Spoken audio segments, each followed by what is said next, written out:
Bismillahirrahmanirrahim. Hamdan wa syukran lillah. Salatan wa salaman ala rasulillah. Sayyidina Muhammad ibn Abdillah. Wa ala alihi wa sahbihi wa man wala. Amma ba'd. Fa'aqul. Episode kali ini menerangkan tentang al-kalam. Yang artinya percakapan, pembicaraan, perkataan, atau ucapan. Al-kalam menurut ulama ahli nahwu ini tidak akan disebut al-kalam, ucapan, perkataan, kecuali dia ini memenuhi 4 rukun-rukunnya. Berapa rukun-rukun al-kalam? Ada 4. Dan apa arti dari setiap rukun-rukun tersebut? Atau elemen dasar dari al-kalam. Langsung saja, yang pertama harus berupa lafaz. Apa yang pertama? Yang pertama harus berupa lafaz. Maksud dari berupa lafaz adalah suara yang mengandung dan terdiri dari beberapa huruf hijaiyah yang diawali oleh alif dan diakhiri oleh huruf ya. Itu adalah maksud dari berupa lafaz. Yang kedua, berbahasa Arab. Jadi al-kalam ini harus berupa bahasa Arab, bukan bahasa lain Arab. Bukan bahasa Indonesia, bukan bahasa bangsa lainnya. Ini maksud dari rukun yang kedua. Rukun yang ketiga, harus tersusun dari 2 kata atau lebih.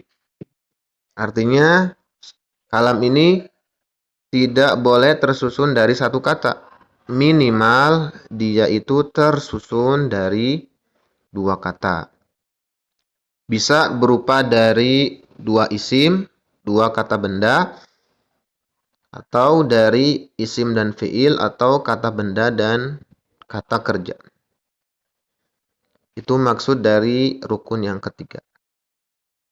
Rukun yang terakhir atau yang keempat, memahamkan. Apa maksud dari memahamkan? Maksudnya adalah orang yang diajak bicara tidak akan bertanya-tanya. Kenapa? Karena info dari si pembicara lengkap, tidak sepotong-potong. Contohnya kita lihat di kolom yang tengah ini. Ini ada 4 contoh.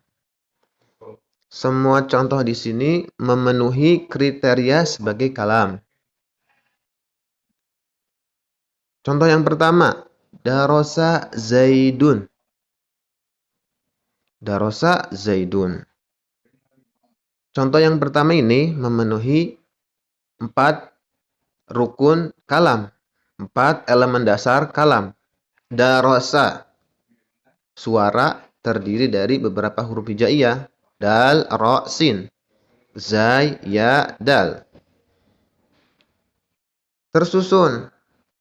Contoh ini tersusun dari 2 kata. Terdiri dari darosa dan zaidun. Berbahasa Arab. Darosa dan zaidun ini berasal dari kata-kata bahasa Arab, bukan bahasa lainnya. Dan darosa zaidun ini memahamkan, artinya infonya jelas. Yang berarti dari contoh ini adalah ada seorang laki-laki bernama Zaid telah belajar. Jadi orang yang mendengar info ini atau lawan bicara yang mendengar kata atau kalam ini, dia itu akan memahami bahwasanya ada seorang laki-laki yang tidak hadir di hadapan dia telah melakukan suatu aktivitas, yaitu belajar. Contoh yang kedua, al-masjidu kabir. Ini juga sah disebut kalam karena telah memiliki 4 rukun-rukun al-kalam. Al-masjidu kabir. Masjid itu besar.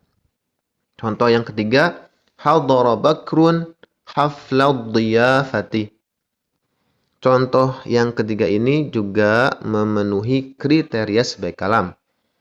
Dan dia memiliki 4 rukunnya. Contoh yang terakhir. Contoh yang nomor 4. Yusufu talibun fil jami'ati. Oke, jika sudah paham, mari kita lihat contoh yang bukan dari kalam. Sehingga kita bisa membandingkan dan membedakan mana yang kalam dan mana yang bukan kalam. Contoh yang pertama, akroma. Kenapa akroma di sini tidak sah dianggap sebagai al-kalam? Karena dia itu terdiri hanya dari satu kata. Hamidun. Begitu juga hamid. Ini juga tidak sah disebut al-kalam. Meskipun berupa lafaz. Tetapi dia ini hanya terdiri dari satu kata. Yaitu hamidun. Nama orang. Laki-laki yang bernama Hamid. Contoh yang ketiga yang tidak sah dan tidak dianggap sebagai kalam adalah idza nazalal mataru. Jika turun hujan. Betul. Contoh ini berlafaz, tersusun, berbahasa Arab, tetapi contoh ini tidak memenuhi rukun yang lainnya, yaitu memahamkan. Karena arti dari contoh ini adalah jika turun hujan.